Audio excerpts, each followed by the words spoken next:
Marks were not the problem. The problem was what I want. जब इस बच्चे की काउंसलिंग कर रहा था और मुझे पता चला कि निफ्ट में ये rank I, I was so happy. मेरे पेरेंट्स ने मेरे लिए उस वक्त डॉक्टरी चूज करी थी बिकॉज मेरी बायो अच्छी थी. And I cried after that exam because मेरा अच्छा नहीं गया था. And I am so happy that I made my parents proud. Societal pressure होता है कि आपको पीसीएम ही लेनी पड़ती है. What I want to do with my career. मुझे ममता मैम का गाइडेंस बहुत मिला. उन्होंने ही मुझे इंट्रोड्यूस करवाया निफ्ट से. मेरे पापा ने हमेशा बस मेरे कंधे पे हाथ रख के बोला कि बेटा तू फॉर्म भर, बाद की हम देख लेंगे. फॉर्म भरने से पहले जो दिमाग में उथल पुथल चलती है ना, क्या वो सही है या गलत है? इस बच्चे ने हॉस्पिटल का एग्जाम दिया है, पढ़ा नहीं है, एग्जाम दिया है। मतलब प्रिपरेशन से सब कुछ हो जाता है. कौन कौन से ऑल इंडिया रैंक्स आप लेके आए हो? Now I am in the top institution of design globally also. From there, my journey started for the NID. अब माता पिता का क्या कहना है? उन्होंने मुझे एक चांस दिया मेरा पैशन प्रूफ करने. खुद भी ऐसा लगता है कि हाँ मैंने लाइफ में कुछ अचीव करा है, that I am somebody. I scored 142 in rank. I was like wow. मैंने बोला हाँ गवर्नमेंट कॉलेज मिलेगा, बहुत अच्छा कॉलेज मिलेगा. तो हम एजुकेशन मुहैया कराते हैं तो ये हमारा फर्ज बनता है उसके बारे में रिसर्च करना और राइट प्रोसेस को लेके आना. Guys, be proud because Sharma ji का बेटा is just loud. ना मानो तो कुछ भी नहीं और मानो तो सब कुछ. No yourself better than anybody else. कि हो सकता है ये सपना इन्होंने खुद देखा होगा, या हो सकता है हमारे स्कूलिंग ने इनकी हेल्प की होगी. स्कूल से कॉलेज तक की जर्नी सभी की होती है.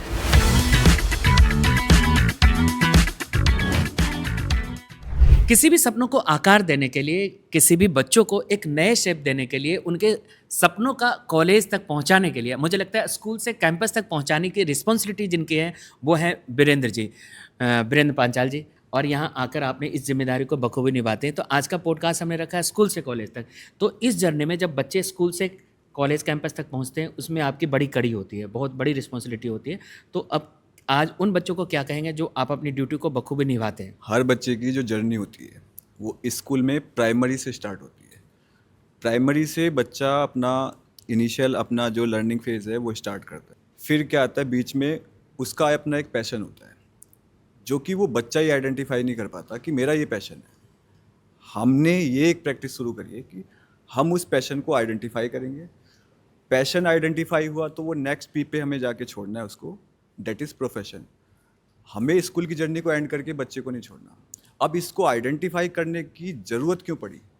हर फैमिली में एक कॉमन डायलॉग होता है कि हमने तो बच्चे के ऊपर छोड़ रखा है, इसे जो करना है इसको फ्रीडम है. लेकिन प्रॉब्लम ये है कि उस बच्चे के ऊपर छोड़ने के पीछे एक धीमा सा साउंड होता है जो कि बच्चे को ये कहता है कि अब तू ये कर जो हमने बोला है. इनसिक्योरिटी का मामला होगा तो बच्चा ना चाहते हुए भी वही करता है जो माँ बाप ने कभी ना कभी उसने घर में कभी सुना होगा या माँ बाप ने एक धीमी आवाज़ में उसके लिए सोच रखा होगा. तो उसके लिए हमें उस बच्चे का पैशन आइडेंटिफाई करना इन हाउस इन स्कूल बहुत ज़रूरी है. हम आइडेंटिफाई ही नहीं करते केवल, उसके साथ साथ उसको पाथ देते हैं, एंट्रेंस एग्जामिनेशंस देते हैं, उसकी फॉर्म फिलिंग करवाते हैं, उसको उसके लिए प्रिपेयर करते हैं. और अनटिल एंड अनलेस जब तक वो बच्चा उसको अपने उस पैशन को प्रोफेशन में ना कन्वर्ट कर ले, तब तक हम उसकी बच्चे की हैंड होल्डिंग करते हैं. तो ये हमारा यहाँ पे एजुकेशन का एक कल्चर है, वर्क कल्चर है, जहाँ हम बच्चे को स्कूल के गेटवे में प्राइमरी से लेने के बाद में टीसी दे करके नहीं छोड़ देते, हम उसको उसके प्रोफेशन तक छोड़ेंगे. तो प्राइमरी में बच्चा आया और हमारा प्राइम पर्पस बच्चे को उसके प्रोफेशन तक छोड़ना है. अगर आप हमारी इस पॉडकास्ट को कहीं से भी देख रहे हैं, अगर आपके घर में बच्चे 12th पास आउट होने वाले बच्चे हैं, या उन बच्चों को जो लगता है कि उनके सपने कुछ अलग हैं, ज़रूरी नहीं हर बच्चे इंजीनियर बने, हर बच्चे यूपीएससी क्लियर करे, कोई बच्चा डॉक्टर बने. कुछ बच्चे फैशन इंडस्ट्री में भी अपनी इमेज रखते हैं, अपनी पहचान रखते हैं, क्योंकि आजकल सोशल मीडिया का दौर है. हम सभी बहुत सारे इन्फ्लुएंसर को देखते हैं, बहुत सारे एक्टर एक्ट्रेस मॉडल्स को देखते हैं, तो उनसे हम बहुत सारी बातें सीखते हैं कि उनके शूज़ कैसे हैं, उनके पर्स कैसे हैं, उनके डिज़ाइनिंग, उनके कॉस्ट्यूम, ऐसे बहुत सारे. इसमें बहुत बड़ा कैरियर अपॉर्चुनिटी भी है. तो आज हमारे साथ जो फ्यूचर के डिज़ाइन लीडर्स हैं आज हमारे साथ हैं, क्योंकि आज का जो एक चर्चा है कॉलेज, क्योंकि स्कूल से कॉलेज तक पहुंचने वाले वो बच्चे जो अपने काबिलियत के दम पे रैंकिंग लाया, और रैंकिंग के बाद वो बच्चे आज यहाँ हैं जहाँ उनके पापा या उनके खुद के सपने थे. क्योंकि हो सकता है ये सपना इन्होंने खुद देखा होगा, या हो सकता है हमारे स्कूलिंग ने इनकी हेल्प की होगी कैरियर को शेप देने में, या उनके पापा मम्मी, उनके पेरेंट्स या उनके सोसाइटी के कुछ लोगों ने इन्हें रिकमेंड किया होगा कि आप इस इंडस्ट्री में भी अपनी इमेज बना सकते हैं। तो चलिए, क्योंकि आज हम सभी स्कूल से कॉलेज की तरफ चलते हैं, तो क्यों ना उन बच्चों से ही पूछते हैं जो आज हमारे साथ इस पॉडकास्ट में उपस्थित हैं। सबसे पहले मैं जानना चाहूँगा, रुचि आज हमारे साथ है, और रुचि अभी FDDI नोएडा में इन बहुत अच्छे रैंकिंग के साथ आई है। तो रुचि, वेलकम।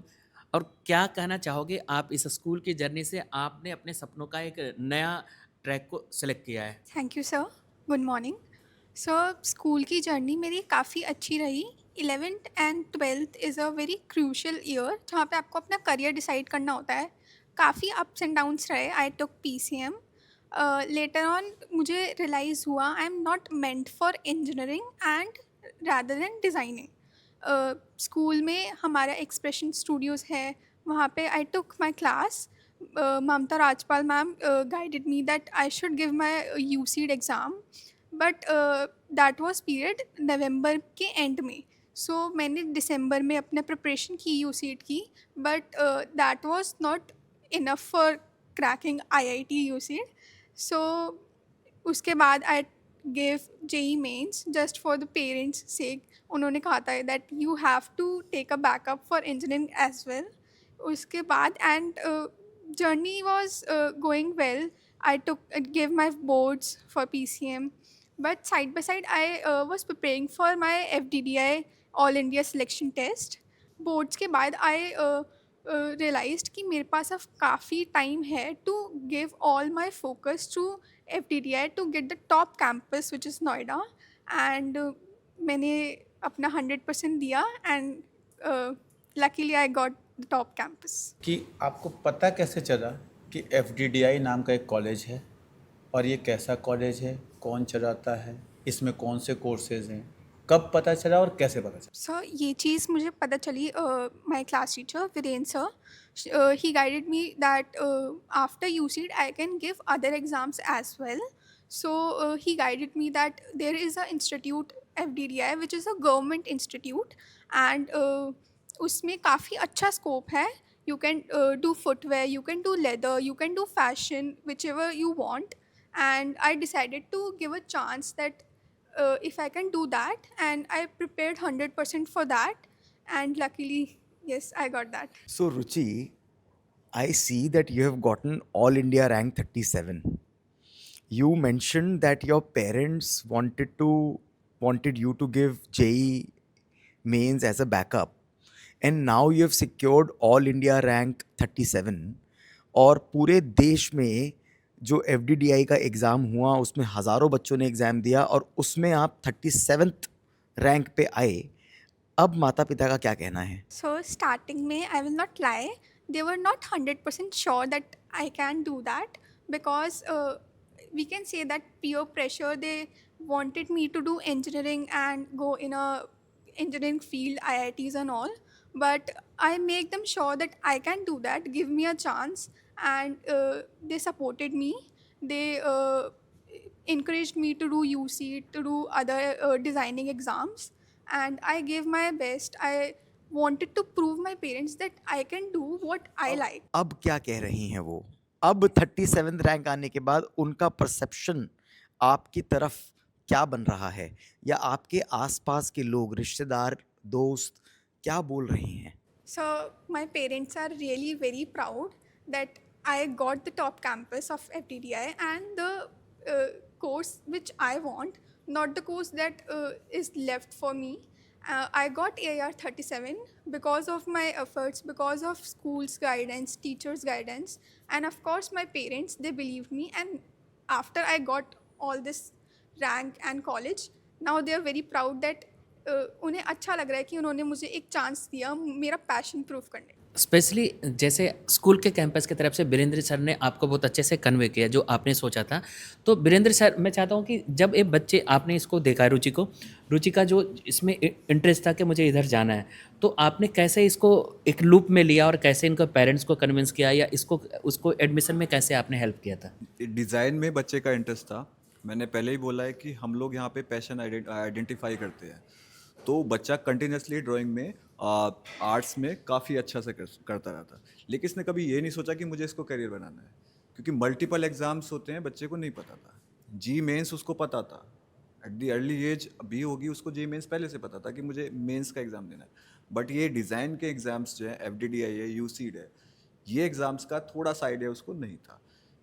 इस बार भी उसने जो एग्ज़ाम दिया, उसने कहा कि एग्ज़ाम दे के देख लेते हैं, फिर बाकी रिजल्ट के बारे में बाद में डिस्कस करेंगे। और वो जो उसकी अप्रोच थी ना कि मुझे एग्ज़ाम तो देने हैं, उससे नहीं भागना। At the end of the day उसने रिजल्ट अटेंड किया और मल्टीपल एग्ज़ाम देने के बाद में उसने ये वाला एग्ज़ाम क्रैक करा और इसमें उसके लिए करियर पाथवे उसको वो मिल गया जिसमें वो पहले सोच रही थी। और पेरेंट्स भी हैप्पी है जब उन्होंने इन एग्ज़ाम्स को दिया, क्योंकि उन्होंने जेईई मेंस के लिए भी बोला, तो बच्चे ने साइमल्टेनियसली फादर ने सजेस्ट किया था वो एग्ज़ाम भी दिया और ये एग्ज़ाम भी दिया जो उसको पैशन में उसको अपना प्रोफेशन बनाना है। तो नाउ अब ये अच्छे कॉलेज में है और अच्छे से अपना जो है करियर पाथवे ये अटेन कर रहे हैं। हमारा मानना ये है, जब हम इस प्रोग्राम को डिज़ाइन कर रहे थे, चर्चा इसी बात की हुई कि एक तो बच्चे का पैशन क्या है और कॉलेज अच्छा होना बहुत ज़रूरी है, और ख़ास तौर से सरकारी कॉलेज होना बहुत ज़रूरी है। क्योंकि सर आपने शायद बताया था कि जब बच्चे IIT को परस्यू करते हैं और अल्टीमेटली 2% का कन्वर्जन रेशियो है और नहीं होता और वो किसी और कॉलेज में जाते हैं तो अपने आप को IIT रिजेक्ट फील करते हैं। परंतु जब आप सरकारी कॉलेज में और अपने पसंद के कोर्स से आप एक अच्छी सीट क्रैक करते हैं तो वो कॉन्फिडेंस देता है आपको। इसमें क्या कहना है? मैं 350 कॉलेज, करीब करीब 20,000 टीचर्स और 5-6 लाख बच्चों से मिलने के बाद एक कंक्लूजन पे पहुंचा, और यहाँ बैठे हुए 4 लोग तो हम लोग हैं। क्या जो हम 10वीं 12वीं में कर रहे थे, सोच रहे थे करने की, क्या आज हम उस करियर में हैं? नहीं है। मैक्सिमम लोग नहीं होते, 90% लोग नहीं होते। अल्टीमेटली हम क्या करेंगे वो इस बात पे डिपेंड करता है कि हम किस एनवायरनमेंट से निकले। जब ये बच्चे FDDI में पहुँचे ना, इंडिया का टॉप कॉलेज, कॉन्फिडेंस लेवल, बच्चे उस तरह के, हो सकता है कल ये फैशन में कुछ ना करे, कहीं मैनेजमेंट में चली जाए, फैशन में जाने के बाद फैशन के मैनेजमेंट में चले जाए, हो सकता है कुछ और MBA कर ले, लेकिन इसका जो कॉन्फिडेंस लेवल है ना, वो इसको लाइफ में बहुत आगे ले जाएगा। तो जो सर ने वर्ड किया कि हम रिजेक्ट होकर कहीं गए हैं या हम अचीव करके कहीं गए, वो इसके लाइफ को बहुत डिफाइन करेगा। तो स्कूल का जो रोल होता है, अच्छे कॉलेज डिफाइन करना, टारगेट बनाना और फिर बच्चे के अंदर डालना, हाँ मैंने ये अचीव कर लिया, वो बच्चे को अगले 3 साल तक के लिए मोटिवेट कर देता है, हाँ मुझे अब अगला लेवल अचीव करना है। तो ये एक प्रोसेस है जो मुझे लगता है हर स्कूल को करना चाहिए और हर फैमिली को उस एनवायरनमेंट से अपने बच्चे को गुजारना चाहिए। सर आपने बिल्कुल सही कहा कि 90% लोग जो होते हैं, जो हम पहले बचपन से सोचते हैं मुझे इस चीज़ को बनना है या इस चीज़ को पाना है, वो 90% लोग उसे नहीं फुलफिल कर पाते, या पेरेंट्स के दबाव से कहें, सोसाइटी के दबाव से कहें, या ऐसा एवियंस नहीं मिलता है, एटमॉस्फेयर नहीं मिलता है, या फाइनेंशियली सपोर्ट नहीं मिलता है, या वो इस तरीके से कैपेबल नहीं हो पाते कई बार। Madhulika, you were a student who knew from starting that you are good in design, और मुझे मेरी आपसे इंटरेक्शन होती थी और आप 9th-10th में ही क्लियर थे और 11th में जब आप सब्जेक्ट सिलेक्शन भी कर रहे थे आप क्लियर थे कि आपको डिज़ाइन कॉलेज में जाना है। But because there certain requirements of UCEED, उसकी वजह से आपने PCM ली। PCM लेने से लेकर डिज़ाइन कॉलेज तक की जर्नी को आपके क्या चैलेंजेस रहे, आपको किन किन चीज़ों ने सपोर्ट किया, क्या क्या कोचिंग्स आपको मिली, उस इकोसिस्टम के बारे में ज़रा आप बताइए, और कैसे PCM की जर्नी एक भ्रांति सबको फैलाती है, अपना पर्सपेक्टिव आप उसमें भी रखिएगा। When I picked PCM, मुझे लग रहा था कि UCED requires PCM. They had this criteria that PCM is mandatory, that a few of the higher IITs were like, you have to get maths, physics, chemistry. So I had chosen it in that phenomena that I got 93% in 10th. So I thought, ki, oh my God, this is going to be so easy for me to do. But the problem was that when I came in 11th, I felt like Ishan Avasthi from Tare Zameen Par. Truly, I felt dyslexic. Oh my God, the numbers are moving. But then I realized that I was not cut out for PCM a little later in the end of 12th.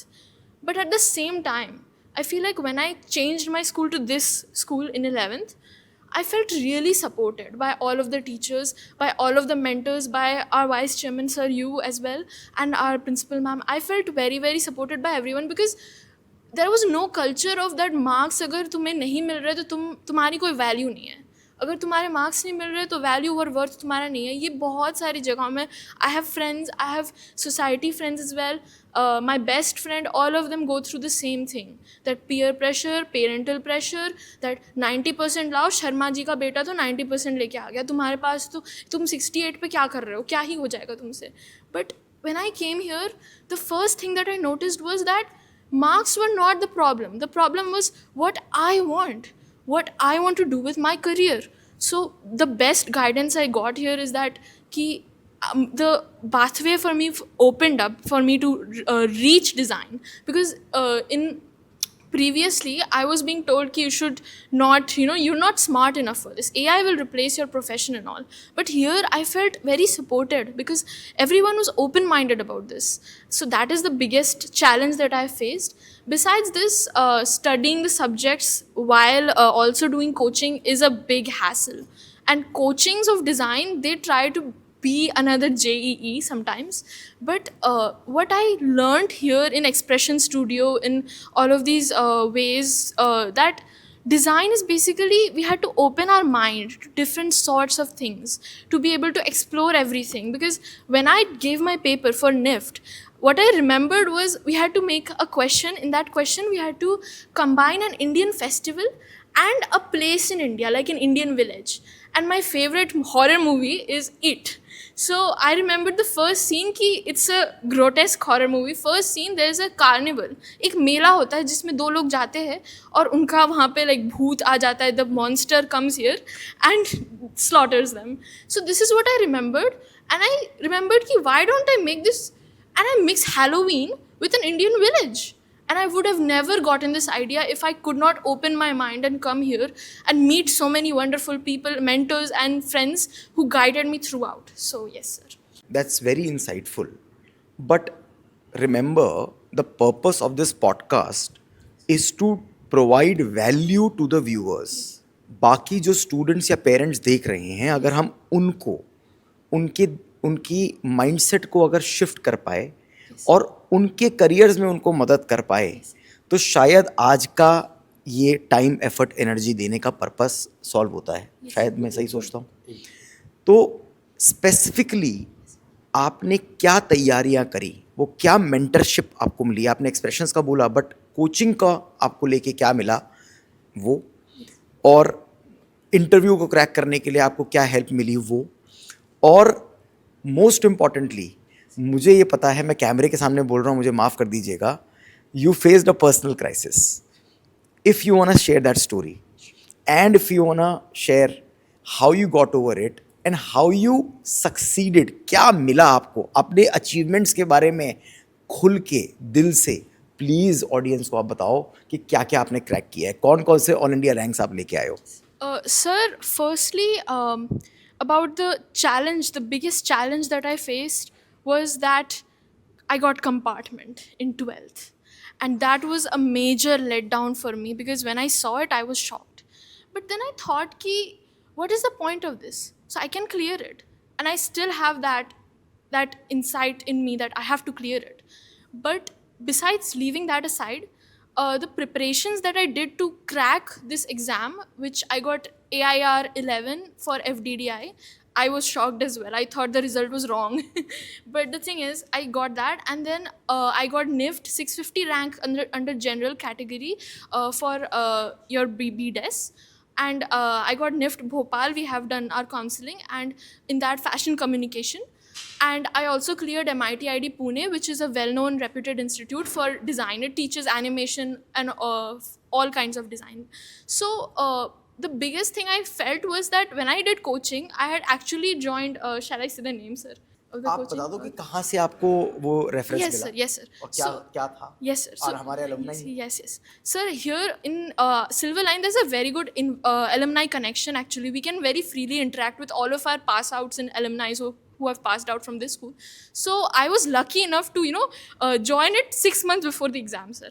like in October or something, in July, I don't even remember actually, but in October, very late for starting your prep. I had got reference from here alumni Devanj Bhaiya, and he's the owner of Divergent Classes. And that really changed my perspective, because they teach directly from IIT. The college kids, they teach us, they guide us, they mentor us. So if I never came here, I would have never got in touch with our alumni Devanj Bhaiya, and he really thoroughly helped me to understand the concepts. What about interview? Yes, sir. Sir, the interview that was there, now I've been a really socially anxious person. I'm pretty shy in real life. But really, I realized that because of MUNs, because of debate competitions from the school, because of so many our extempore, our oratory competitions, our anchoring. I've even done a stand-up comedy event here during the last farewell. So I really realized that, I got over my social anxiety and my fear here. And that day when I stood in front of 3 professors from a reputed college who looked like they belonged there and they were just thriving in the industry, I did not feel insecure. Because of so much support, I never felt insecure. So I was able to crack it there. Tandon ji ने अभी कहा था कि guidance कैसे matter करती है, तो मैं बता रहा हूँ इस बच्चे की केस स्टडी देखी। मैं जब इस बच्चे की काउंसलिंग कर रहा था और मुझे पता चला कि निफ्ट में ये rank I was so happy. तो मैं जो इससे बताना चाह रहा हूँ कि सब्जेक्ट सिलेक्शन अगर आपका गलत हो गया, स्ट्रीम सिलेक्शन अगर आपका गलत हो गया, तो एक अच्छे बच्चे की लाइफ ख़राब हो सकती है। सब्जेक्ट सिलेक्शन 11th में बहुत इम्पॉर्टेंट है। सब्जेक्ट सिलेक्शन हमें अपने एप्टीट्यूड, एटीट्यूड, स्किल सेट और फ्यूचर जहाँ जाना है उसको लेके करना है, ना कि वो जो बच्चे ने कहा शर्मा जी का बच्चा क्या कर रहा है। शर्मा जी के बच्चे को लेके अगर हमने किया, वो बच्चा जो नेशनल रैंक लेके आ रहा है और वो बच्चे का कंपार्टमेंट आ रहा है, बच्चे में कोई कमी नहीं है, बच्चे में कोई कमी नहीं है। ये उसी तरह हो गया कि सचिन तेंदुलकर को आपने कह दिया एक सॉफ्टवेयर बनाओ। अब आप सचिन तेंदुलकर को एक बार कह के देखिएगा, आपको आइडिया लग जाएगा क्या होगा उनका। एक बार कह के देखिएगा। संतोष जी, अब हमारे पास एक नहीं, ऐसे तो बहुत सारे बच्चे हैं। उनमें से अब मैं आपको बताना चाहूँगी गौरी के बारे में। गौरी जो हमारे साथ जुड़ी है ग्रेड 1 से ही, और गौरी ने सिर्फ एक ही एग्ज़ाम नहीं क्लियर किया, बहुत सारे किए। लेकिन अभी मैं बात करना चाहूँगी BDES के बारे में। इन्होंने न्यू दिल्ली का BDES का सबसे अच्छा कोर्स जो कि फैशन डिज़ाइन है, उसमें रैंक 53 इनकी आई है निफ्ट की। तो ये हमारे लिए और साथ साथ गौरी के पेरेंट्स के लिए एक बहुत बहुत इम्पॉर्टेंट बात है, बहुत ही सेलिब्रेशन की बात है कि निफ्ट जैसा इंस्टीट्यूट जो कि main campus which is Delhi, she has cleared that. So Gauri, मैं आपसे ये जानना चाहूँगी कि that how did you come to know कि डिज़ाइन आपका एक पैशन है, जबकि आप खुद एक PCM की स्टूडेंट हैं। And I would like you to help us and other children also to understand that it's not about stream, it's about following your passion. Okay, so thank you ma'am. So first of all मेरे 10th में बहुत अच्छे marks आए, and उसके बाद societal pressure होता है कि आपको PCM ही लेनी पड़ती है, आपको साइंस लेनी पड़ती है, but because that's what you are expected to do. And मैंने PCM ले लिया, एंड इट्स नॉट लाइक कि मुझे अच्छी नहीं लगती थी, आई रियली एन्जॉयड इट, पर मेरा पैशन कभी इंजीनियरिंग नहीं था। बट 11th में आने के बाद मैंने सॉ कि सारे ही बच्चे JEE की कोचिंग कर रहे हैं, सब इतनी मेहनत कर रहे हैं, सब कर रहे हैं, एंड मैं वो चीज़ नहीं कर रही थी, तो I felt left out. And वो पीयर प्रेशर के चक्कर में मैंने ऑनलाइन कोचिंग ज्वाइन करी, मैंने सारे क्रैश कोर्सेज लिए, सब लिया, बट मेरे पे इतना ज़्यादा प्रेशर, इतना ज़्यादा बैकलॉग आ गया था कि I was just not able to handle everything. तो मैंने फिर धीरे धीरे वो छोड़ दिया, वो चीज़ कि मैं नहीं कर सकती हूँ, ये मेरे को टाइम रहते वो चीज़ रियलाइज़ हो गई। पर मैंने एकदम ऐसे साइंस भी नहीं छोड़ी, मैंने उसमें मेहनत करी, मेरे बहुत अच्छे मार्क्स आए through out the year.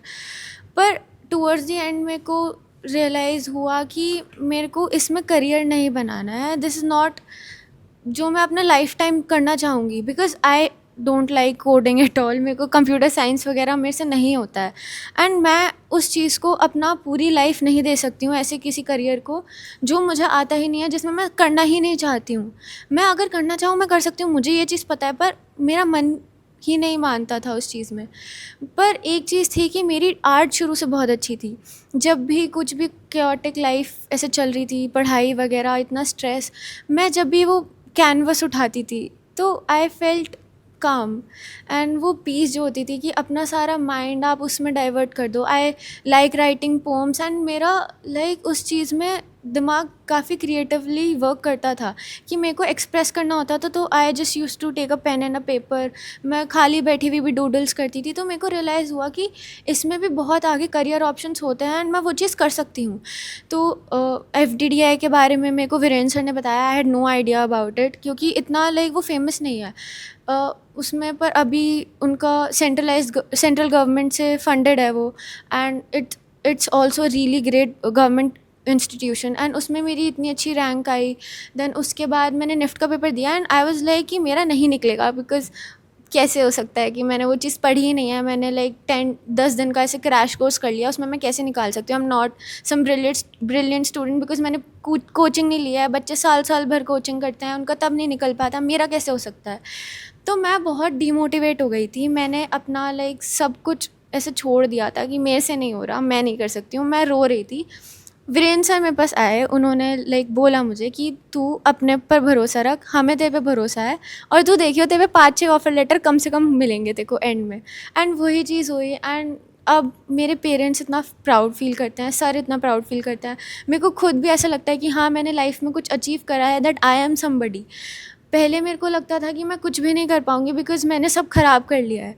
I just use to cry all day कि भाई मेरे से नहीं हो रहा है, दिस इज़ टू मच, कि मैं बोर्ड्स भी ठीक है। एंड निफ्ट का एग्ज़ाम था लाइक 8 फ़ेब को, एंड 5 को तो हमारे बोर्ड के प्रैक्टिकल्स थे, physics chemistry, and I was just too stressed about it. पर फिर मैंने छोड़ दिया कि मैंने जितनी मेहनत करी है वो काफ़ी है। एंड मैं बस यही बोलना चाहूँगी सब लोगों को कि अगर आपको लगता है कि आपका कहीं पैशन है तो उस चीज़ को एक चांस दो, ठीक है। It's never too late. मेरे को भी बहुत एंड में रियलाइज़ हुआ कि मुझे करियर डिज़ाइन में बनाना है, but now I am in the top institution of design globally also.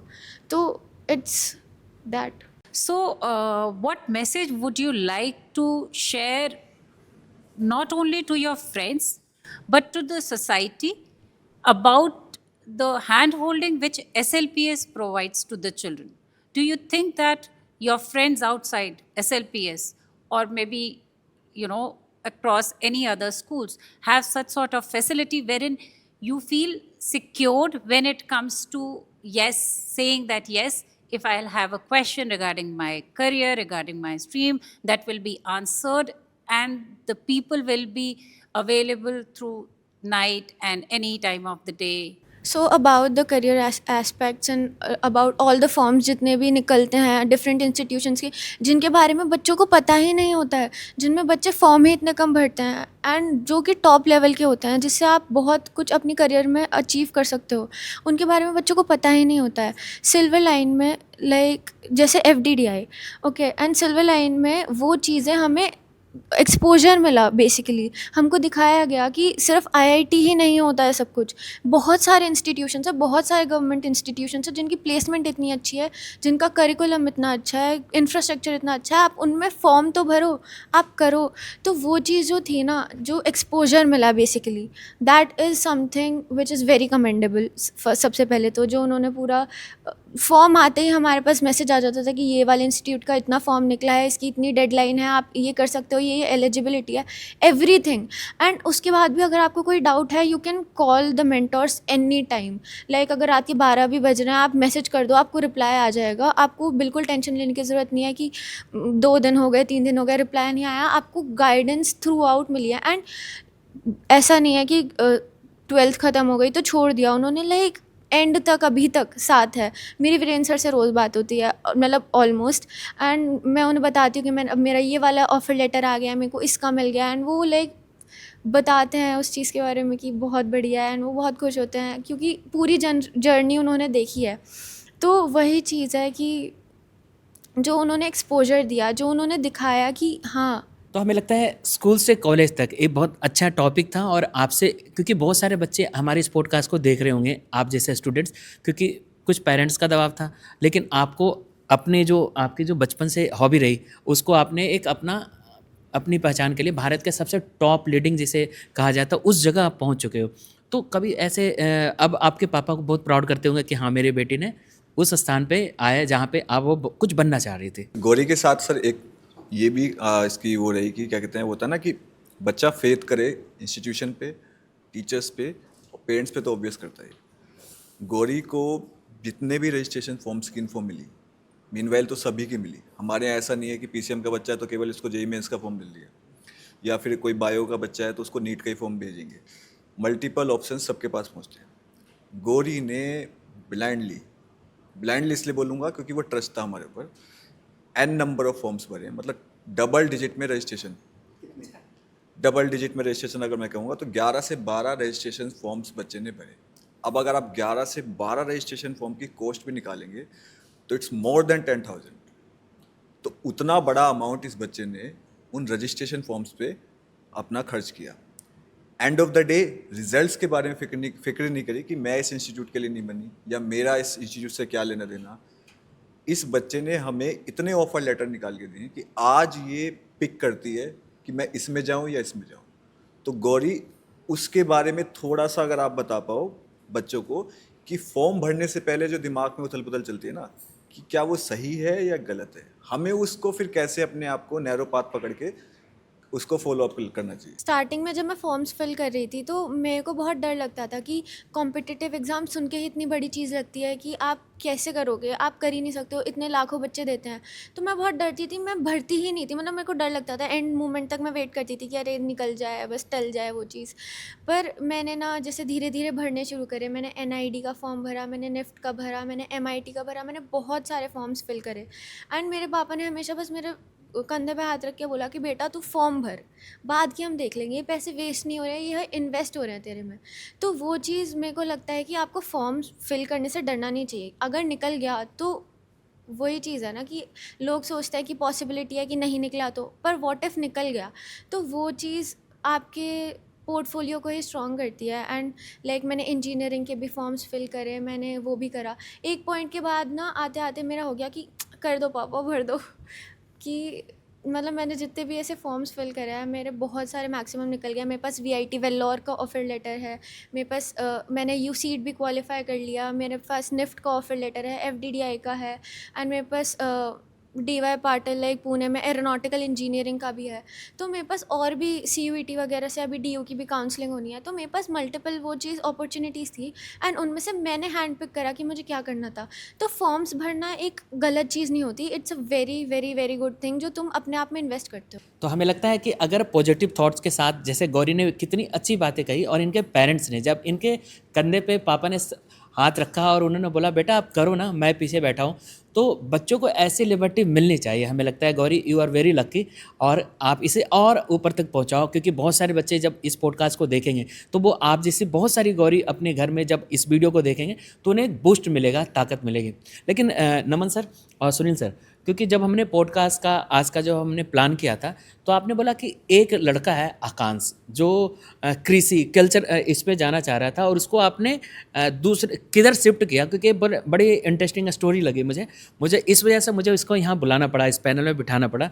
तो मैं चाहूँगा वो स्टोरी हमारे ऑडियंस, क्योंकि कई बार बच्चे सही डिसीजन नहीं ले पाते, लेकिन अगर आपको कैरियर काउंसलर अच्छे मिल जाते हैं, एक सेफ देने वाले व्यक्ति अच्छे मिल जाते हैं, गाइडेंस अच्छा मिल जाता है, तो आपका लाइफ बूम करता है। तो मैं चाहूँगा ये बड़ी अच्छी वाली कहानी है, तो इसके बारे में थोड़ा बताना चाहिए आकांश के लिए। आकांश का जब स्टोरी मेरे पास आई थी, आकांश का एप्टीट्यूड टेस्ट किया था, इनके पेरेंट्स से मिले, टीचर्स से मिले, तो ये समझ में आया था इनके फादर कुछ एग्रीकल्चर सेक्टर में काम करते हैं, वो अच्छा उन्होंने ग्रो किया है, तो उनको लगा बेटा भी उसमें जाएगा। तो एक होता है कि हाँ नहीं तो मैं तो कुछ कर ही दूंगा बच्चे के लिए। लेकिन आकांश से मैंने देखा कि ये बच्चे के अंदर तो बहुत अच्छी पीपल डीलिंग स्किल है, ये बच्चे के पास साइंस के सब्जेक्ट्स हैं, तो क्यों ना इसको मल्टीपल पर एग्ज़ाम तो देना है। ये तो पापा चाहते हैं ना कि मैं यहाँ हूँ पर अच्छा ये होगा। बच्चे को हॉस्पिटैलिटी का एग्ज़ाम दिलाया और आप विश्वास करेंगे इस बच्चे ने हॉस्पिटैलिटी का एग्ज़ाम दिया है, पढ़ा नहीं है, एग्ज़ाम दिया है और कहाँ पहुँचा, इंडिया का टॉप इंस्टीट्यूट पूसा। अच्छा, हॉस्पिटैलिटी में इसके IHM पूसा, इसके ऊपर कुछ है ही नहीं, वहाँ पहुँचा। अब मैं जाए ना, उसके बाद कहाँ जाते हैं बच्चे? IHM पूसा के बाद आपके हिसाब से प्लेसमेंट्स कहाँ होते हैं? मेरे इंडिया के जो टॉप 7 स्टार्स हैं, क्रूज हैं, आप राष्ट्रपति भवन चले जाएंगे तो आपको IHM पूसा के लोग मिलेंगे। अच्छा। राष्ट्रपति भवन में कौन मिलेगा आपको? IHM पूसा के लोग मिलेंगे। तो ये अब ये बच्चे पर जाए ना जाए वो उसके ऊपर है, लेकिन ये बच्चा शान से कह सकता है मैंने IHM पूसा छोड़ा है। आप समझ रहे बात? हाँ। वो जो कॉन्फिडेंस है ना, मैंने इस बच्चे के बारे में बताया था, जब आप कुछ अचीव कर लेते हैं ना, आपके अंदर वो मोटिवेशन पावर ऐसा हो जाता है। एक होता है कि मैं ये दे रहा था, नहीं हुआ तो मैं यहाँ चला गया। नहीं जी, मेरे पास ये था, जैसे गौरी ने कहा मेरे पास 10 ऑप्शन है, अब मैं चूज़ कर रही हूँ मुझे यहाँ जाना। तो वो एक मोटिवेशन जो बच्चे के अंदर आती है ना, वो बच्चे को बहुत ऊपर ले जाती है। और जो वीरेंद्र जी के बारे में गौरी जी ने कहा कि हमें हर फॉर्म का, कौन सा फॉर्म कब आ रहा है, उसकी डेडलाइन क्या है, भरना कैसा है, लिंक कैसा है, वो एक सिस्टम ना जो हमारे इंडियन एजुकेशन सिस्टम में मिसिंग है, स्कूल सिस्टम में। क्योंकि बोर्ड दिला दिया, CBSE का फॉर्म भरवा दिया, हो गया। वो इस स्कूल ने बहुत अच्छा किया है। और आकांश, गौरी, ये जो केस स्टडीज़ बने हैं वो ओनली बिकॉज ऑफ सिस्टम बना है। बच्चे तो आजकल के बच्चे हमसे बहुत ब्रिलियंट हैं, लेकिन वो सिस्टम प्रोवाइड नहीं हो पाता है। और वो सिस्टम क्रिएट किया नमन जी ने। नमन जी ने उसमें इन्वेस्ट किया, समय इन्वेस्ट किया, पैसा इन्वेस्ट किया, विजन सबसे बड़ी बात है विजन, कि हाँ हमें ये करना है, ये हमारा काम है, ये समाज की ज़रूरत है। सुनील जी ने आकांक्ष के कोर्ट में बॉल छोड़ दी। हम तो चाहते हैं कि IHM पूसा में जाए, अब वहाँ तक लाके खड़ा कर दिया और ये उसके बाद वहाँ ना जाए तो बड़ी अजीब सी बात लगेगी। बट उन्होंने आकांक्ष के कोर्ट में बॉल छोड़ी कि ये बोले कि मैंने रिजेक्ट किया पूसा।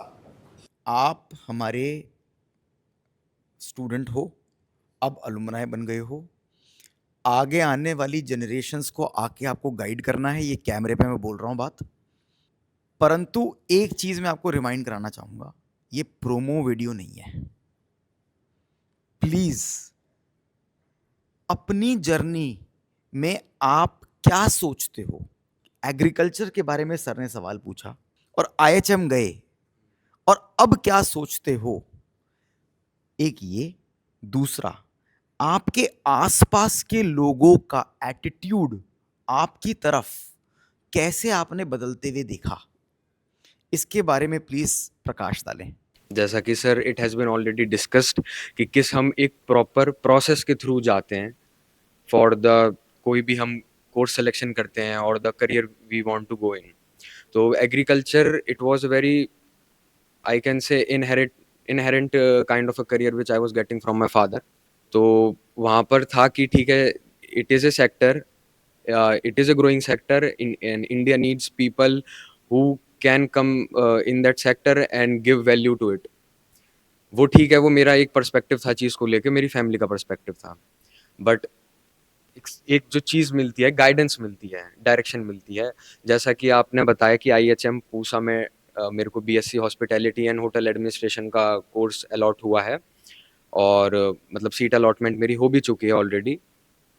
बट उस वहाँ तक पहुँचने के लिए जो एक पूरा पाथवे ले फाउंडेशन होती है वो काफ़ी अच्छे से थी। मतलब मैं अगर अपनी जर्नी के बारे में बताऊँ तो इट इज़ मोर लाइक कि मैं यहाँ 5th क्लास में ऑलरेडी मैंने स्कूल ज्वाइन कर लिया था। तो एक एग्ज़ाम जो मैं बाकी भी कॉम्पिटिटिव एग्ज़ाम्स दिए हैं, जैसे FDDI है, वहाँ पे मेरी ऑल इंडिया रैंक 206 है या कुछ भी है। तो इट्स नॉट जस्ट लाइक कि सिर्फ मतलब प्रिपरेशन से सब कुछ हो जाता है। फाउंडेशन बहुत अच्छी स्ट्रॉन्ग होनी चाहिए, द बेसिक एप्टीट्यूड। ज़्यादातर सभी एग्जाम्स में एक जनरल नॉलेज आती है, इंग्लिश आती है, एप्टीट्यूड आता है, मैथ्स आता है। IHM के पेपर में मतलब जो NCHM CT JEE होता है, नाम भी नहीं सुना था मैंने तो इसका, बट एज सेड कि सुनील सर ने बताया था, वीरेंद्र सर ने पूरा फॉलोअप लेके उस चीज़ के लिए आगे हमको भेजा, मैंने फॉर्म फिल किया। ठीक है, मेरा तो फॉर्म फिल करना काम था एज ए स्टूडेंट भी, बट जो प्रॉपर एक गाइडेंस मिलती है from the very root level कि भाई जाओ एग्ज़ाम दो, जितना आप अच्छा कर सकते हो उतना आप अच्छा करो, वो मैंने किया। रिजल्ट मिला ऑल इंडिया रैंक 146, वो आया, काफ़ी खुश भी हुआ मैं। वो चीज़ तो है ही, एक नज़रिया लोगों का आसपास जो होता है कि ठीक है बच्चा एग्रीकल्चर में जाना चाहता था या जाना चाहता है, जो भी है वो, बट एक ऑप्शंस जिसे कहते हैं ना कि एक नमन सर ने लाइन बोली थी कि बेगर्स कांट बी चूजर्स, और ये लाइन मेरे साथ रह गई थी तब उस टाइम पर भी कि ये काफ़ी स्ट्रॉन्ग स्टेटमेंट है। जब हमारे पास ऑप्शंस ही नहीं होंगे तो फिर हम जाएँगे कि ठीक है, हमको जो मिल रहा है, हम सोचेंगे कि maybe we were not made for this. एक रिग्रेट रहता है अपने पास कि शायद मैं कहीं और अच्छा कर सकता था, अनटिल एंड अनलेस हमने उस चीज़ को परस्यू ना किया हो। तो वो मेरे लिए काफ़ी बड़ी चीज़ है कि भाई मैं कोई नेशनल लेवल एग्ज़ाम निकाल रहा हूँ, वो क्लियर हो रहा है हमारा। ऑब्वियसली स्कूल का सपोर्ट है, एडमिनिस्ट्रेशन का सपोर्ट है। मेरी खुद की जर्नी मैं ज़्यादा मतलब ऐसा नहीं है कि बहुत ग्लोरीफाइड जर्नी है या कुछ है। मैंने कुछ ख़ास ऐसा बहुत किया हो। बहुत बेसिक वो था कि मेरा ट्रस्ट बहुत था स्कूल पे, स्कूल सिस्टम पे। वो बिल्ड भी हुआ है ओवर टाइम और मतलब जितना पहले था उससे काफ़ी ज़्यादा लास्ट तक आते-आते हुआ। क्योंकि जो चीज़ें मेरे को मिल रही थी, the things we all were getting, this is just about some of the exams and viewers can see more of these results. But जो इन्वायरमेंट हमारे पास था ना, वो एक ट्रस्ट बिल्डिंग जो होती है कि टीचर्स कह रहे हैं आप अटेंडेंस अपनी अच्छी रखिए, आप स्कूल आइए, you go with the flow of the system, आप उस चीज़ को फॉलो करिए, बाकी सब हो जाएगा। एक एश्योरेंस था कि पूरा बिगिनिंग से लेके फाइनल डेस्टिनेशन तक स्कूल साथ रहेगा और साथ है। मैंने किसी भी स्कूल में ये वाला प्रोसेस फॉलो होते हुए नहीं देखा है। मतलब I can vouch for it. और ऐसा है कि रास्ते में कितने रोड़े आए? रीसेंट वाला वो रोड़ा बताओ। सर रोड़ा एक तरीके से ये था कि थोड़ा-सा इंक्लिनेशन जो है वो फैमिली का या मेरा जो था एग्रीकल्चर की तरफ था। बट वहाँ पर जो गाइडेंस होनी चाहिए, वो तो ना सही समय पर सही चीज़ मिल नहीं, जाएगा। मेरे को जो जो यूएफएम वाला केस हुआ था अच्छा वो सर, मैं वो चाह रहा वाला, हूँ सुनाओ, वो किस्सा वाला। सुनाओ। अच्छा सर, हाँ, हाँ, हाँ। काफ़ी इंटरेस्टिंग सा केस हुआ मेरे साथ, जो हमने भी कभी सुना नहीं, मतलब मैंने तो नहीं सुना था कभी कि ऐसा भी कुछ होता है। तो मैं अपना इस साल का सीयूटी एग्ज़ाम दे के आया था, which was on 1st of May. Yes, हाँ। तो 31st ऑफ मई को मेरा वो एग्ज़ाम था। It was supposed to be done on 28th of May, but it was postponed because of Eid. अब 31st को मैं जाता हूँ, मेरा पीसीएम का 3 घंटे का एग्ज़ाम था और मैं ठीक है प्रिपेयर्ड था, जो भी है मेरे को जैसे देना है। वहाँ मैं अपना आराम से एग्ज़ाम दे रहा हूँ। तो मेरे साथ एक कैंडिडेट था, तो मैं काफ़ी और भी मतलब जो व्यूअर्स हैं उनको बताऊँगा कि किसी भी कॉम्पिटिटिव एग्ज़ाम में आप जाते हैं और काफ़ी सीरियसली इस चीज़ को आप ध्यान रखिए कि interaction should be before the beginning of exam और आफ्टर द टर्मिनेशन, या एक तरीके से पूरा जब आपका एग्ज़ाम हो चुका है, आपका टाइम ओवर हो चुका है, आपका सिस्टम ऑफ हो चुका है, तब तक you must maintain the decorum of the exam. तो थोड़ा-सा मैं कर लेता हूँ बात वगैरह लोगों से, तो मैं वहाँ वो कैंडिडेट थे हमारे साइड में एक, उनके साथ मेरा थोड़ा इंटरेक्शन हुआ। वो इंटरेक्शन बेसिक था, ऐसा कुछ ख़ास नहीं था, बट ड्यूरिंग द एग्ज़ाम वो थोड़ा उनका ये था कि वो मेरी स्क्रीन पर देख रहे हैं कभी, या मुझे थोड़ा बीच में कुछ पोक करके कह रहे हैं कि ये वाला आंसर बता दो या कुछ कर दो। तो वो यूएफएम का case, using of unfair means का केस हुआ, और वो भी काफ़ी बाद में जाके सीयूईटी या एनटीए की तरफ से वो मेल आया मेरे पास, और आई वाज़ रियली शॉक्ड कि ये क्या है। फर्स्ट मोमेंट तो ये था एकदम से कि I guess it is fake, hoax mail है एकदम, कुछ उससे होने नहीं वाला। But then when I just went through the Gmail ID, और जो पीडीएफ्स उसमें लिखा हुआ था, प्रॉपर एक एलिगेशन था कि पीकिंग एंड इंटरेक्शन का एलिगेशन उसमें लगा रखा था, and they were saying they have the CCTV footage and all. तो एक होता ही है एकदम से, मतलब टेंस सिचुएशन हो जाती है। सबसे पहले रीच आउट वही जैसे हमारा रहता है हर किसी का, फर्स्ट एंड में वीरेंद्र सर को मैंने तुरंत कॉल फास्ट किया। फॉरवर्ड जाके वो बताओ कि उस इंटरेक्शन में वहां पर जो कमिटी बैठी थी, क्या बात हुई? आपने क्या अपना कमिटी, पक्ष यस क्या सर, रखा? ये मतलब मैं ये चीज़ यूएफएम का केस हुआ ठीक है, बट यूएफएम से के लिए मतलब उन लोगों को एक रियलाइजेशन हुई, जो कमिटी बैठी थी वहाँ पे, committee had NTA director as well. तो कमिटी में जब मेरा इंटरेक्शन वहाँ पर हो रहा था, तो जब सारी एक होता है कि आदमी जस्टिफाई कर रहा है, वो बताया कि सर मैं ऑलरेडी काफ़ी सारे नेशनल लेवल एग्जाम्स क्लियर कर चुका हूँ। वहाँ पर भी मैंने ये चीज़ बताई कि देखिए सर, ये जेई मतलब एनटीए ऑर्गेनाइज्ड और भी एग्जाम्स हैं, और वहाँ पे भी मेरा अच्छा स्कोर है और ये सब चीज़ें हैं। तो ये कॉलेज वाला प्रोग्राम और जो कॉलेज एडमिशन हमारा स्कूल का सिस्टम है, ये उस केस में मेरे को एकदम से काम वहाँ पर मेरा निकल गया एकदम बहुत क्लियरली, कि उन लोगों को भी लगा कि नहीं ठीक है, जब बच्चा ऐसा है तो कुछ ना कुछ ठीक है, हो जाता है कभी ना कभी एग्जाम में कि कुछ इंटरेक्शन अगर मे बी हुआ भी होगा, बट वी कैन से कि इसने ऐसा कोई यूज ऑफ अनफेयर मीन्स नहीं है, चीटिंग नहीं करी है बेसिकली एग्जाम में।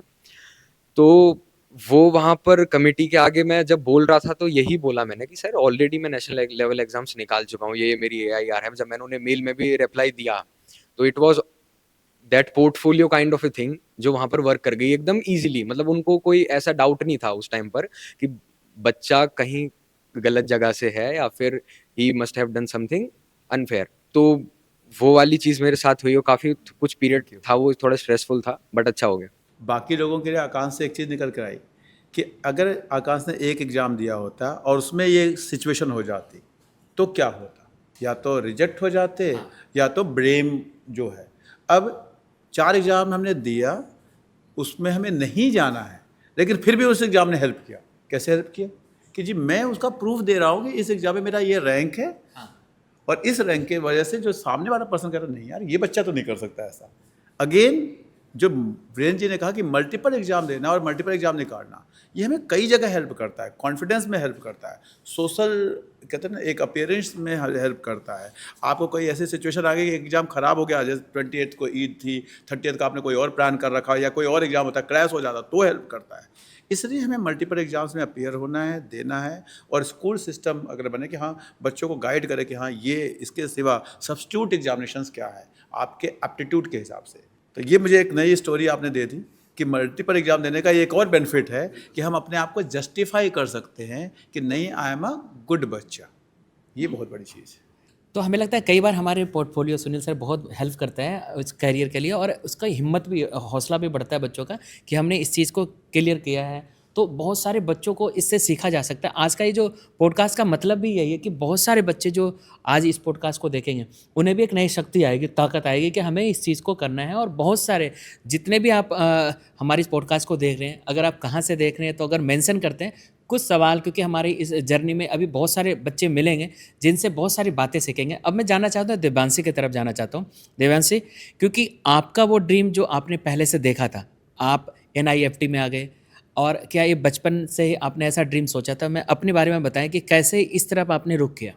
सर NIFT मेरा फर्स्ट ऑप्शन नहीं था। मैं 9th स्टैंडर्ड में थी और 9th स्टैंडर्ड में मेरे पेरेंट्स ने पूछने लगे कि मुझे कौन सा कोर्स या फिर कौन सा करियर पाथ चूज़ किया मैंने फ्यूचर के लिए।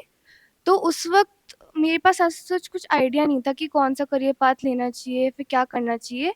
मेरे पेरेंट्स ने मेरे लिए उस वक्त डॉक्टरी चूज़ करी थी बिकॉज़ मेरी बायो अच्छी थी और मुझे भी बायो में थोड़ा बहुत इंटरेस्ट था, लेकिन फिर भी मुझे ये लगता था कि साइंस फील्ड मेरे लिए नहीं है बिकॉज़ बचपन से ही मैं क्रिएटिव साइड ज़्यादा थी। मुझे क्रिएट करना ज़्यादा अच्छा लगता था। और जब मैं 9th में टीचर से बात करने लगी, मुझे ममता मैम का गाइडेंस बहुत मिला। उन्होंने ही मुझे इंट्रोड्यूस करवाया निफ्ट से। जैसे सुनील सर ने शुरुआत में कहा था वो दिशा, तो वो दिशा ममता मैम ने मुझे दिखाई थी। उन्होंने मुझे निफ्ट के बारे में और भी करियर ऑप्शंस के बारे में बताया, आर्ट के कोर्सेज़ के बारे में भी बताया। एंड जब मैंने खुद से रिसर्च करी तब मुझे निफ्ट सबसे बेस्ट ऑप्शन लगा। उसमें भी मेरी जो खुद की जर्नी रही है वो डिफरेंट रही है। डिज़ाइन को जब मैंने पहली बार देखा और जब अब मैं उसके बारे में सोचती हूँ, बहुत डिफरेंट आइडियोलॉजी है मेरी।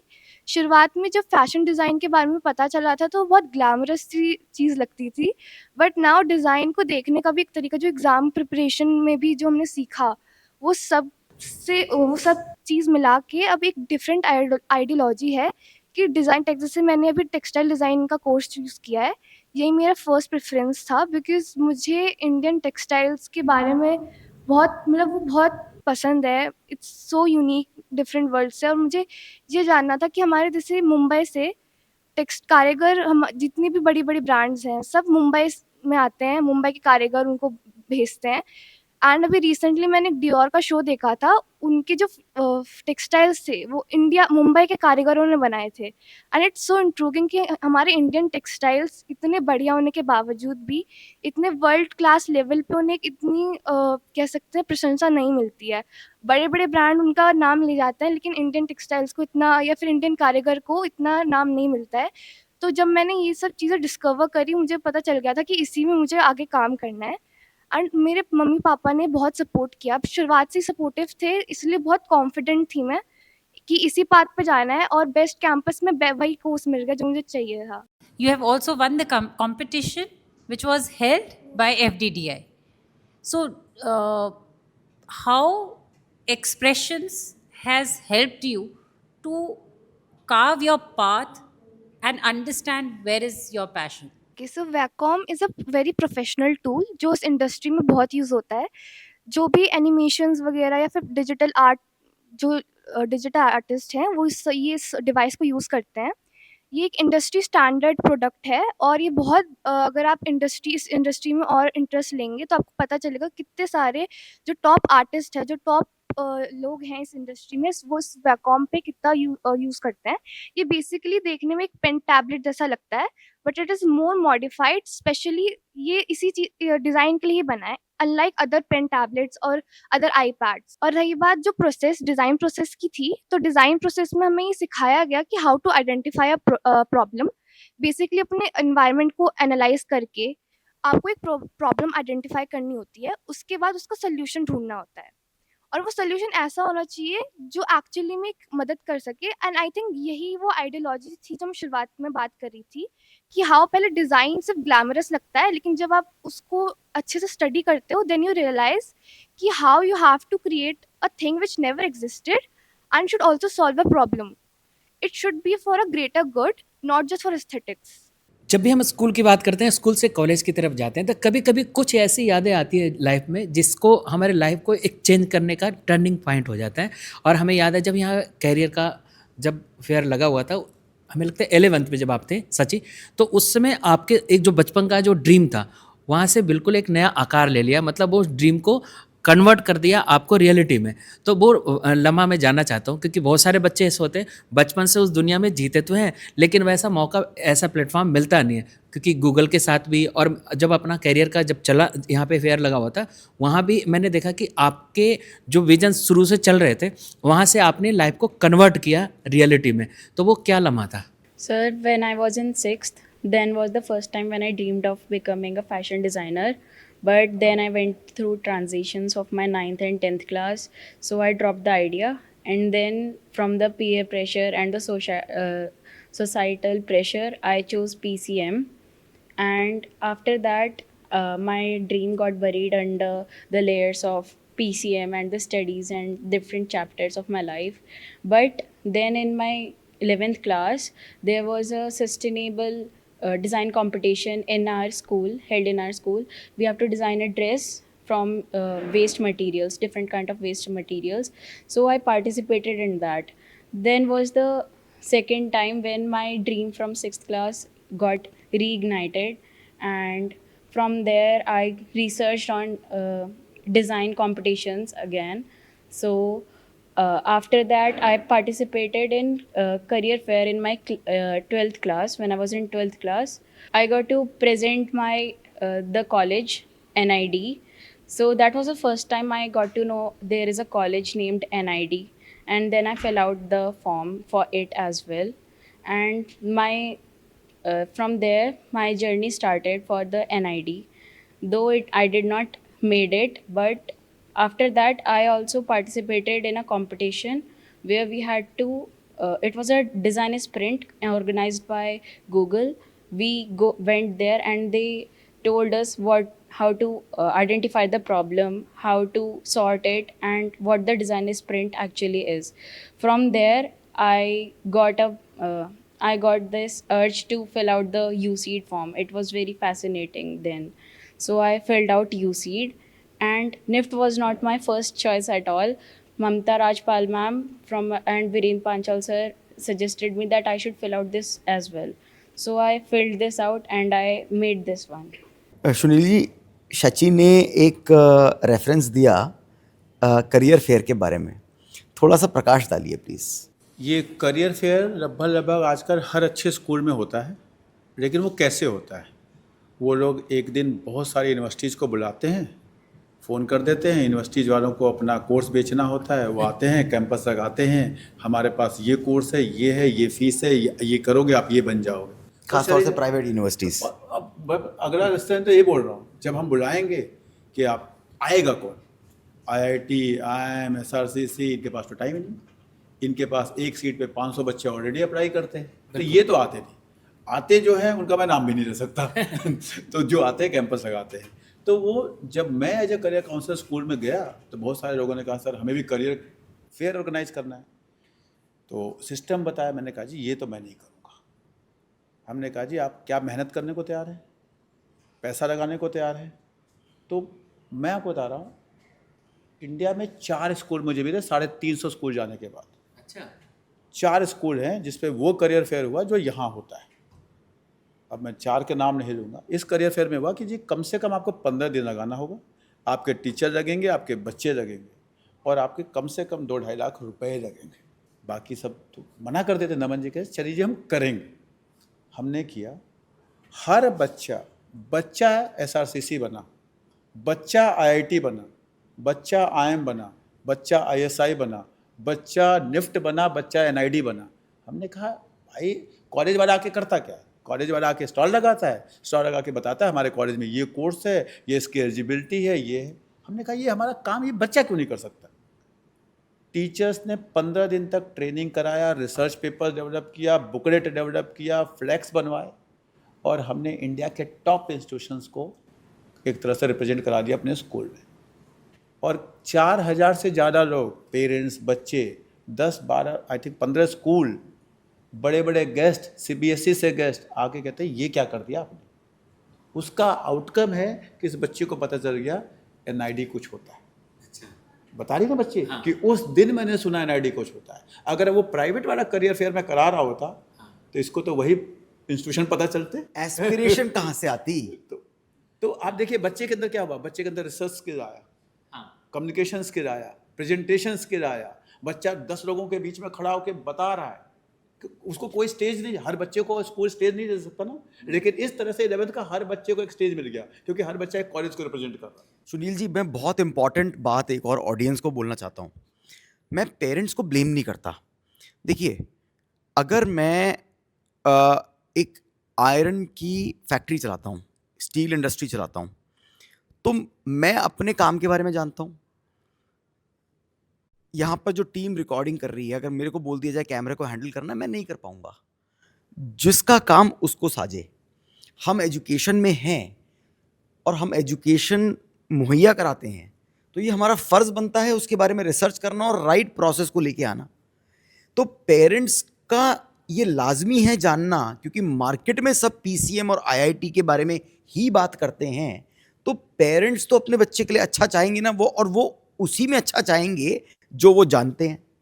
मेरा कहना ये है कि हम ऐसी सिचुएशन क्या क्रिएट करें जिसमें बच्चा अपना पोर्टफोलियो, अपनी रिसर्च करके एक अच्छी सीट सिक्योर करके माता पिता को ये बोले कि देखिए ये मेरी मेहनत थी, ये मैंने रिसर्च करी और ये मैंने सीट पाई, और सरकारी महकमे में, सरकारी कॉलेज में मैंने सीट पाई, और इससे मैं आपको प्रूव करती हूँ या करता हूँ कि मेरा करियर अच्छा बनेगा और यहाँ मैं जाऊँगी। मैं चाहता हूँ कि वो, हमारा ध्येय ये है कि बच्चे खुद से अपने करियर का इन्फॉर्म डिसीजन लें और अपने पेरेंट्स को ये प्रूव करें कि हम अपने 2 पैरों पे खड़े हो गए हैं and we can take care of ourselves. इससे जो कॉन्फिडेंस सुनील जी आता है मेरे ख्याल से, ma'am, I think that is a different level of confidence and I can see that confidence. Akansh के ऊपर कैमरा नहीं अभी गया नहीं है, बट उसका चेहरा बोल रहा है कि वो जो कॉन्फिडेंस आता है वो अलग है।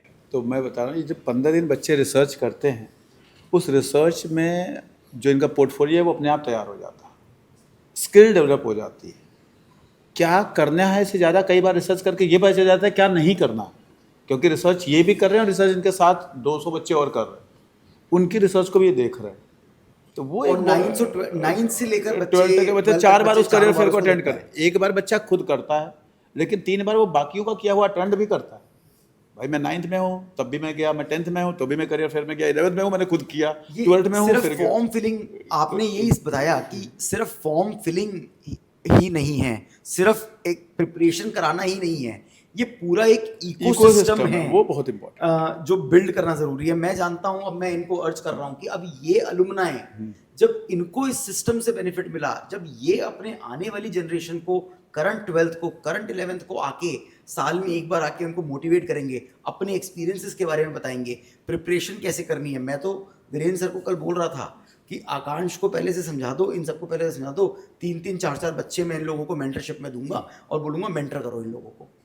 तो वो इकोसिस्टम शायद बिल्ड करना वो बहुत ज़रूरी है, जिससे कि ओवरऑल स्टूडेंट्स को benefit आपके लिए मिलता तो नहीं है, आपने तो कर दिया। नहीं, हमें- आपने तो कर दिया। हाँ, लेकिन जो लोग देख रहे हैं हाँ, उनको करना जरूरी, उनको करना। अगर हमें इंडिया को कहते हैं ना विश्व गुरु जो आप बनाने की बात कर रहे थे, तो ये इंडिया का एजुकेशन सिस्टम ऐसा होगा। हम लोग, हमारे बच्चे यहाँ से बाहर जाते हैं और वहाँ पे जाके पिज़्ज़ा हट में काम करते हैं, पेट्रोल पंप पे काम करते हैं, तो क्यों ना स्कूल में ही वो काम करना शुरू करें। ये छोटे छोटे काम है, रिसर्च करना, ये स्टूडियो में काम करना, ये काम करना, और इससे बच्चों की स्किल डेवलप होती है। अमेरिका में जाके 2 करोड़ खर्च करके वहाँ कर देंगे वही काम, वो इंडिया में क्यों नहीं कर सकते। और इतना आपने जो डिटेलिंग पे वर्क किया बच्चों के लिए, और जो लेख है अभी भारत के एजुकेशन में, और भी स्कूलों को एक अच्छी पहल मिलेगी कि हमें ऐसे बच्चों के लिए ऐसे चीज़, एक इकोसिस्टम डेवलप करना पड़ेगा, जो नमन सर ने किया और आप लोगों ने इसे। संतोष जी, हम सब एक प्रिंसिपल मैम, मुझे पूरा भरोसा है मेरी बात पे अग्री करेंगी कि ना मानो तो कुछ भी नहीं और मानो तो सब कुछ। मैं लकी फील करता हूँ, हम लकी फील करते हैं कि बच्चों के साथ उनकी ज़िंदगी बनाने के लिए हमें मौका मिला हुआ है। ये जिम्मेदारी अगर हम स्कूल्स के ऊपर है to build the futures and careers of children, इससे नोबल प्रोफेशन हो नहीं सकता। तो ना मानो तो कुछ नहीं, मानो तो भगवान है। इसीलिए तो ईश्वर से पहले गुरु को पूजा जाता है, जो आप कर रहे हैं। मुझे लगता है कि हमारे इस कन्वर्सेशन में बहुत सारे स्टूडेंट जो भी आप जुड़े हैं, सभी आप बहुत सारे लोगों के लिए, क्योंकि आपकी लाइफ की, आपके घर की अपनी एक कहानी होगी। तो इस इकोसिस्टम के साथ साथ नमन सर, अब मुझे लगता है कि कुछ ऐसे भी बच्चे हैं, क्योंकि हर बच्चों की अपनी अपनी एक स्टोरी है, उनके पेरेंटिंग और उनके घर का माहौल अलग अलग होता है। और कुछ बच्चे जब स्विच करके दूसरे स्कूल में आते हैं और उस स्कूल में ढलना और उसके बाद अपने ड्रीम्स को फुलफिल करना, तो हमें लगता है कि रिद्धि से पूछता हूँ मैं, रिद्धि कि आपने तो अदर स्कूल से आकर फिर आपने SLPS आए, और यहाँ आने के बाद आपके जो ड्रीम्स थे, कुछ अलग चैलेंज भी रहे होंगे, तो मैं चाहता हूँ उस जर्नी के बारे में आप बताएं। So first of all, thank you so much for addressing me. And I joined the school in 11th standard, and I wanted to pursue aviation at first. And I talked about this to my career counselor, Sunil sir, and he told me about all the pros and cons of it. And then I discussed about it with my parents, and I so much wanted to pursue aviation. It excited me a lot, but my family's genetic history was not that good, so I had to drop it, and I was very, very sad about it. Then I thought of pursuing engineering, because obviously I had PCM, and I didn't know about anything else. Like, so I even joined a coaching class, and I was going that, but I knew inside that I could not do it. It was not made for me, even though I tried so hard, very hard, but I could not just do it. And then in, I guess, December, last year in December, when my pre-boards were going on, and I saw a YouTube video. It was, I recognized her face there. It was my senior. Her name is Sanya Ahuja, and she pursued NIFT. I remembered her, and then I thought ki, oh my god, she's at such a high point of her life, and I was very much inspired by her. Then I thought that why could I not do it? I should do that. I talked to her, and she said that why not? Tu kar, ho jayega. And then I remembered that मेरी drawing it wasn't that good. I agree. I didn't know the principles. मैं देख कर बनाती थी, and but then from December में NID का exam था. I wasn't prepared at all. Even I was sick. I was very sick at that time. मेरे को cold हो रखा था, fever हो रखा था. I still went there. I gave my NID का prelims, and I cried after that exam because मेरा अच्छा नहीं गया था. And after that UCD का एग्ज़ाम था.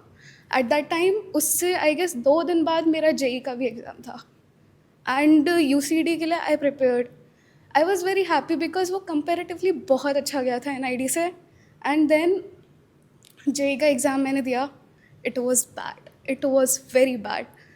और then I was not confident at all कि मेरा boards में क्या होगा, आगे CUET देना है, and what will my parents think. But still, I just went along, and फिर मेरा NIFT का exam था, I gave that, and then I was again very happy कि yeah, I did it, and I was confident कि मेरा कुछ तो हो ही जाएगा इससे.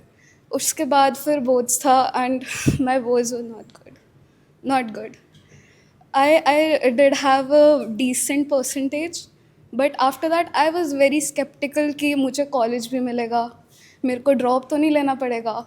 I was not even able to talk about it with anyone. फिर NIFT का exam आया, exam का result आया, and I saw my percentile, and I saw my rank, and I was like, oh my god, what happened. और मेरे को पहले believe नहीं हो रहा था कि मेरी इतनी आई है. I scored 142 in rank. I was like, wow, ऐसा हो गया है. And then I told my parents. Obviously they didn't know much about that कि क्या होता है. I was the first one pursuing this, and they're like कि बेटा तो ये अच्छा होता है. I was like हाँ, obviously. And then they're like कि कॉलेज मिल जाएगा तेरे को. मैंने बोला हाँ, गवर्नमेंट कॉलेज मिलेगा, बहुत अच्छा कॉलेज मिलेगा. And they were very happy. They called like all my relatives, and they were very happy about it. And I am so happy that I made my parents proud. 2 learning, Riddhi ने 4-5 exam दिए, 4 खराब हुए, लेकिन 1 सही हो गया. और 1 सही होने की वजह से हमें रिद्धि को बुलाना पड़ा कि रिद्धि प्लीज़ हमें आपका तो स्टोरी जानना है. 1 लर्निंग कि हमें बहुत सारे एग्ज़ाम देने हैं, एग्ज़ाम्स मिस नहीं करने हैं. दूसरा, हमें प्रॉज एंड कॉन्स जानना है. रिद्धि को एविएशन में जाना था. रिद्धि बहुत अच्छा करती है, रिद्धि खूब पैसे खर्च करती है, रिद्धि टाइम खर्च करती है, लेकिन रिद्धि के फैमिली के जेनेटिक हिस्ट्री अगर ऐसा है कि बीपी शुगर है. मैंने 4 साल नौकरी किया, 5वें साल मेरा शुगर बढ़ गया. एविएशन में तो मैं कंटिन्यू नहीं कर पाऊँगा, मेरा करियर ख़त्म. तो हमें ये भी पता होना चाहिए कि किसी भी करियर का प्रॉज एंड कॉन्स क्या है. भाई शुगर और बीपी अगर मेरा जेनेटिक हिस्ट्री है तो मैं चाह के भी एक समय के बाद उसको कंट्रोल नहीं कर पाऊंगा. ये भी करियर काउंसलिंग का एक पार्ट है, और जो सिस्टम का हमें एज ए बच्चा पता होना चाहिए. ये नहीं कि मैं पढ़ने में बहुत अच्छा हूँ, लेकिन क्या मैं वो कर पाऊंगा आगे जाके.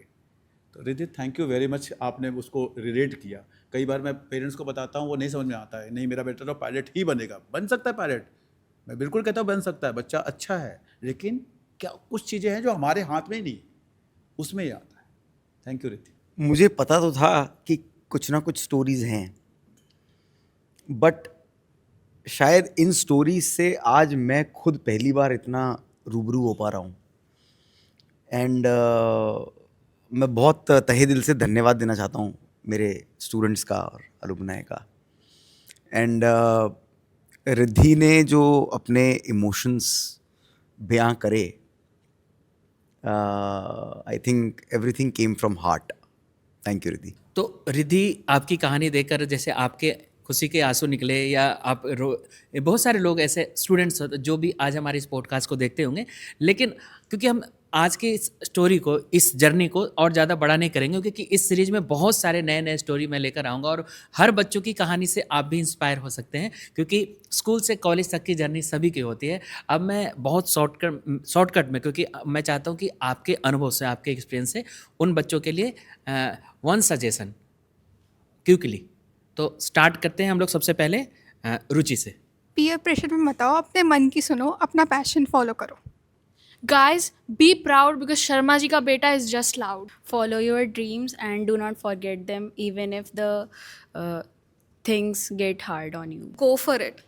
It's gonna be worth it. Just do not listen to people. Do what you want and they'll shut up on their own. Know yourself better than anybody else. Always trust the process, results are just by product. तो आज के हमारे सभी panelist का मैं thanks करूंगा, जिन्होंने आज इन बच्चों के साथ साथ उनकी लाइफ को, जर्नी को बदलते हुए, ट्रांसफॉर्म करते हुए इन्होंने देखा है, और उनकी हेल्प करके एक नए भारत के निर्माण में इन्होंने अपनी ड्यूटी को बखूबी निभाया है. हम सभी थैंक्स करेंगे प्रिंसिपल मैम का, जो कि बहुत अच्छे तरीके से बच्चों से जेल होते हैं.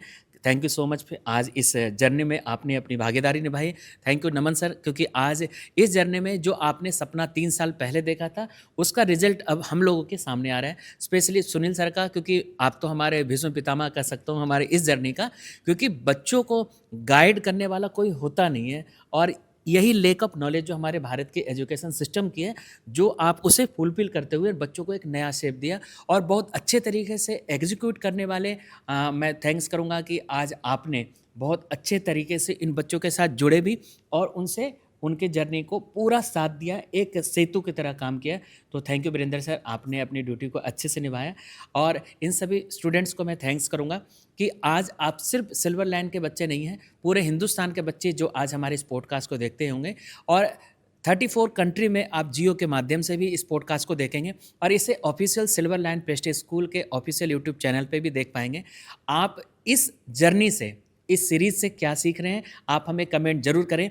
अगले एपिसोड में हम अगले सीरीज़ में फिर मिलेंगे कुछ और नए टॉपिक के साथ।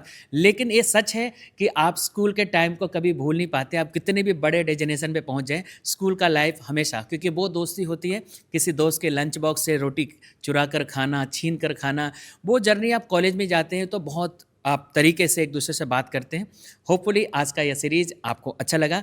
एक बार पुनः देखते रहिए स्कूल से कॉलेज तक। मैं हूं संतोष टंडन। आप हमें कमेंट जरूर करें कि आप हमें इस पॉडकास्ट से क्या आपने सीखा है। Thank you so much.